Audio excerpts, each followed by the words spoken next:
امام حسین رضی اللہ تعالی عنہ کے خون کا معجزہ۔ جس وقت حضرت امام حسین رضی اللہ تعالی عنہ نے شہادت پائی، ایک سفید کبوتر اڑتا ہوا آیا اور اپنے پر و بال کو امام علی کے خون میں تر کیا اور اڑ گیا، حتیٰ کہ جب یہ کبوتر اڑتا ہوا مدینہ منورہ پہنچا تو طواف کے سے انداز میں حضور اکرم صلی اللہ علیہ وسلم کے روضہ پاک کے ارد گرد چکر لگاتا ہوا اڑتا تھا اور اس کے پیروں سے خون کے قطرات ٹپک رہے تھے۔ اہل مدینہ اس کی یہ کیفیت دیکھ کر حیران تھے کہ معاملہ کیا ہے، اور جب چند دنوں کے بعد انہیں امام علی مقام کی شہادت کی خبر ملی تو انہوں نے سمجھا کہ سب سے پہلے ظاہری طور پر امام علی مقام کی شہادت کی خبر بارگاہ رسول تک پہنچانے کے لیے یہ کبوتر حاضر ہوا تھا۔ بزرگ حضرات ارشاد فرماتے ہیں کہ دنیا میں جو سرخ رنگ کے کبوتر پائے جاتے ہیں تو یہ اسی کبوتر کی نسل سے ہیں۔ کنز الغرائب کے حوالے سے صاحب روضۃ الشہداء لکھتے ہیں کہ ایک یہودی تھا، اس کی لڑکی ظاہری شکل و صورت میں بہت اچھی تھی، لیکن اچانک وہ نابینا ہو گئی اور ہاتھوں اور پیروں میں کوڑ کا مرض ہو گیا۔ محلے و پڑوس کے لوگ اس لڑکی کو شدید نفرت کی نگاہ سے دیکھتے تھے، یہاں تک کہ یہودی اپنی لڑکی کو لے کر شہر سے باہر اپنے ایک باغ میں مقیم ہو گیا۔ دن بھر شہر میں کاروبار کرتا، شام کو باغ میں لڑکی کے پاس آ جاتا۔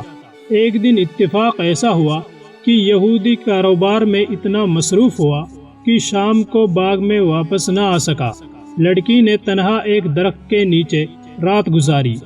صبح کے وقت لڑکی نے پاس ہی دوسرے درخت پر ایک پرندے کے چیخنے چلانے کی دردناک آواز سنی۔ تابِ ضبط نہ رہی، کسی طرح گھسیٹتی ہوئی اس درخت کے نیچے پہنچی۔ اگرچہ نابینا تھی لیکن اپنے سر کو اوپر کی جانب اٹھا کر رونے والے پرندے کی جانب متوجہ ہوئی۔ اچانک اس پرندے کے پر سے خون کا ایک گرم قطرہ اس کی داہنی آنکھ میں ٹپکا۔ اس کی وہ آنکھ روشن ہو گئی۔ پھر خون کا ایک قطرہ اس کے داہنے ہاتھ پر ٹپکا، وہ ہاتھ درست ہو گیا۔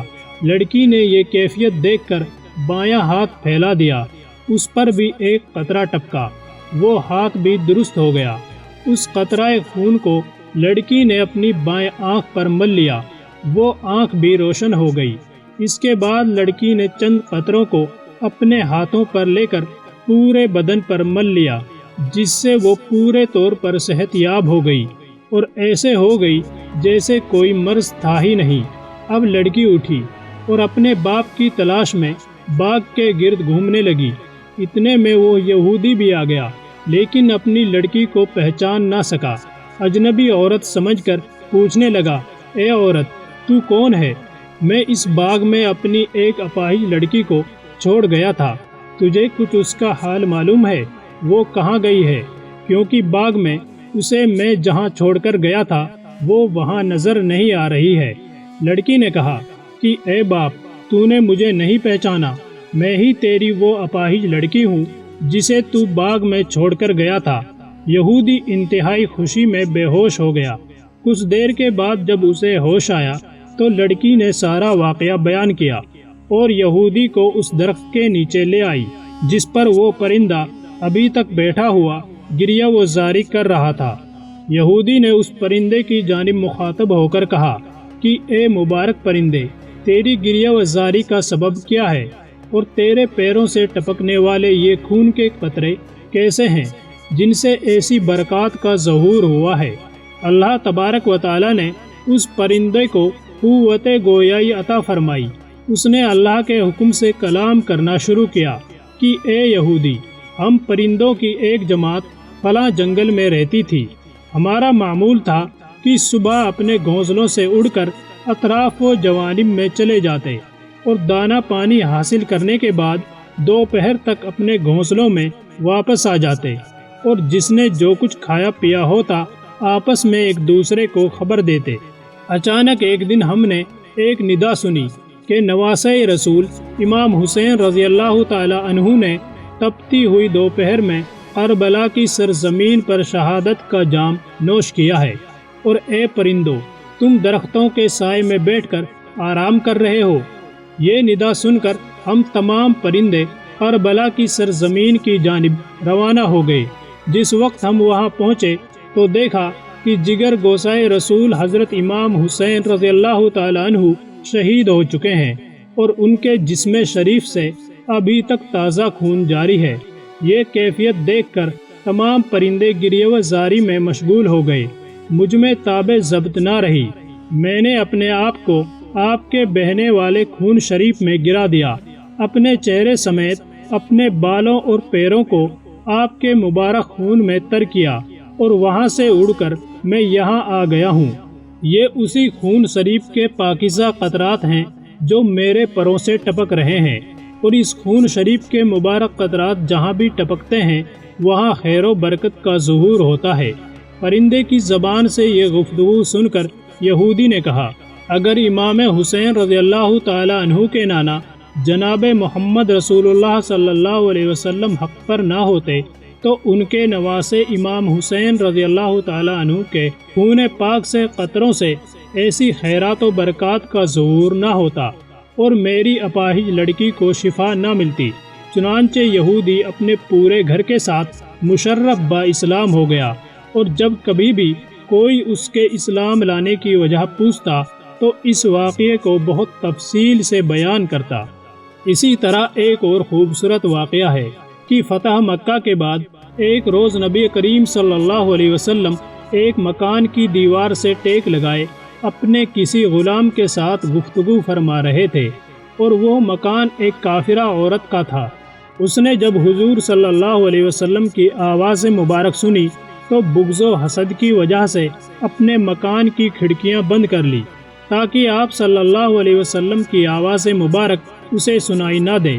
ادھر حضرت جبریل علیہ السلام بارگاہ رسالت صلی اللہ علیہ وسلم میں حاضر ہوئے اور عرض کیا، آپ جس مکان کی دیوار سے ٹیک لگائے کھڑے ہیں یہ ایک کافرہ عورت کا مکان ہے، اور اس مکان میں رہنے والی کافر عورت نے بغض و حسد سے اپنے مکان کی کھڑکیاں بند کر لی ہیں، لیکن اللہ نے اس کے دل کی کھڑکیوں کو کھول دیا ہے۔ حضرت جبرائیل علیہ السلام کا یہ کہنا تھا کہ اس عورت کے اندر بیٹھے بیٹھے دل کی دنیا بدل گئی اور وہ بے قرار ہو کر باہر نکلی اور حضور نبی اکرم صلی اللہ علیہ وسلم کے قدموں میں گر گئی اور مسلمان ہو گئی۔ اسی طرح ایک غریب دیہاتی بارگاہ رسالت صلی اللہ علیہ وسلم میں انگوروں سے بھری ایک رقابی کا تحفہ پیش کرنے کے لیے حاضر ہوا۔ پیارے نبی صلی اللہ علیہ وسلم نے رقابی لی اور انگور کھانے شروع کیے۔ پہلا دانہ تناول فرمایا اور مسکرائے، اس کے بعد دوسرا دانہ کھایا اور پھر مسکرائے، اور وہ بیچارہ غریب دیہاتی آپ صلی اللہ علیہ وسلم کو مسکراتا دیکھ دیکھ کر خوشی سے نہال ہو گیا۔ سارے صحابہ منتظر تھے اور حیران تھے کہ یہ تو خلاف عادت کام ہو رہا ہے کہ ہدیہ آیا ہے اور انہیں حصہ نہیں مل رہا۔ آپ صلی اللہ علیہ وسلم انگوروں کا ایک ایک دانہ کر کے کھا رہے ہیں اور مسکراتے جا رہے ہیں۔ میرے ماں باپ آپ پر فدا ہوں، آپ صلی اللہ علیہ وسلم نے انگوروں سے بھری پوری رقابی ختم کر دی، اور آج سارے صحابہ پریشان۔ غریب دیہاتی کی تو عید ہو گئی تھی، خوشی سے دیوانہ خالی رقابی لیے واپس چلا گیا۔ صحابہ نہ رہ سکے، ایک نے پوچھ ہی لیا، یا رسول اللہ صلی اللہ علیہ وسلم، آج تو آپ نے ہمیں شامل ہی نہیں کیا۔ سرکار صلی اللہ علیہ وسلم مسکرائے اور فرمایا، کیا تم لوگوں نے نہیں دیکھی تھی اس غریب کی خوشی؟ میں نے جب انگور چکھے تو پتہ چلا کہ کھٹے ہیں۔ مجھے لگا کہ اگر تمہارے ساتھ یہ بانٹتا ہوں تو ہو سکتا ہے کہ تم میں سے کسی سے کچھ ایسی بات یا علامت ظاہر ہو جائے جو اس غریب کی خوشی کو خراب کر کے رکھ دے۔ ابن عساکر رحمۃ اللہ علیہ نے حضرت سلمان فارسی رضی اللہ تعالی عنہ سے روایت کی کہ انہوں نے کہا کہ نبی اکرم صلی اللہ علیہ وسلم سے کسی نے دریافت کیا کہ اللہ تعالیٰ نے حضرت موسیٰ علیہ السلام کو کلام سے سرفراز کیا، اور حضرت عیسیٰ علیہ السلام کو روح القدس سے پیدا کیا، اور حضرت ابراہیم علیہ السلام کو خلیل بنایا، اور حضرت آدم علیہ السلام کو اصطفاء سے نوازا، تو اسی طرح آپ کو کون سی فضیلت عطا کی گئی؟ اسی وقت حضرت جبرائیل علیہ السلام نازل ہوئے اور عرض کیا، کہ آپ کا رب فرماتا ہے کہ اگر میں نے ابراہیم کو خلیل بنایا تو میں نے آپ کو اپنا حبیب بنایا، اور اگر میں نے موسیٰ سے زمین پر کلام کیا تو میں نے آپ پر نبوت کے سلسلے کو ختم کیا، اور ساری کائنات کی کوئی مخلوق آپ سے زیادہ مکرم میں نے پیدا نہیں کی، اور آپ کو حوض کوثر، شفاعت ناقہ، شمشیر تاج، عصا عمرہ اور ماہ رمضان عطا فرمایا، اور تمام شفاعت آپ کی ہیں، یہاں تک کہ روز قیامت میرے عرش کا سایہ آپ پر دراز ہوگا، اور حمد کا تاج آپ پر ہی بندھا ہوگا، اور آپ کا نام میں نے اپنے ساتھ ملایا، تو جس جگہ بھی میرا ذکر کیا جائے گا میرے ساتھ آپ کا ذکر ضرور ہوگا، اور میں نے دنیا کو اور اس کے رہنے والوں کو اس لیے پیدا کیا ہے کہ میرے نزدیک جو آپ کی قدر و منزلت ہے سب اس کو پہچانیں، اور اگر آپ نہ ہوتے تو میں دنیا کو پیدا ہی نہ فرماتا۔ ویڈیو پسند آئی ہو تو لائک کریں، اور مزید ایسی ہی ویڈیوز دیکھنے کے لیے چینل کو سبسکرائب کرنا نہ بھولیں۔ شکریہ۔